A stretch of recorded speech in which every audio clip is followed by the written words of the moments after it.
Ray Senyo loads up his side-by-side for a ride. The Leduc man always makes sure to bring a helmet.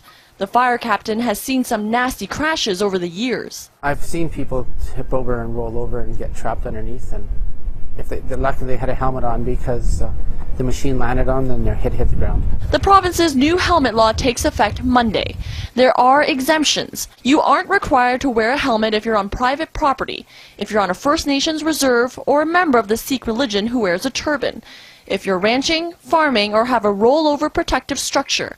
That doesn't sit well with Senyo. You could hit a rock or a stick or a rut and at any speed and tip over and land on your head, so I don't believe there should be any exemptions.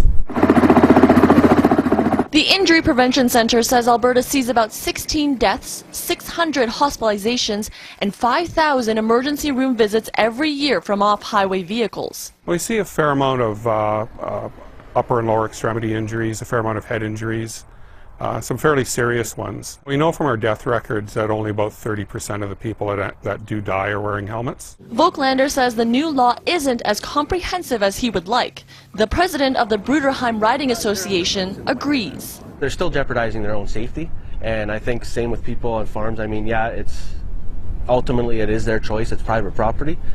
But it's just something you got to think about. The province says it consulted to find the right balance for legislation. It wants safety on public land and on private property and First Nations and Métis settlement land. We hope that people will make a choice that best benefits their safety. The same goes for farm and ranch work. Safety should be a top priority. Talks with the Sikh community led to that exemption, but the province wants everyone to wear a helmet when possible. That's what Senyo plans to do. His vehicle gives him an exemption, but he doesn't plan to use it. We'll still be wearing helmets all the time. Julia Wong, Global News.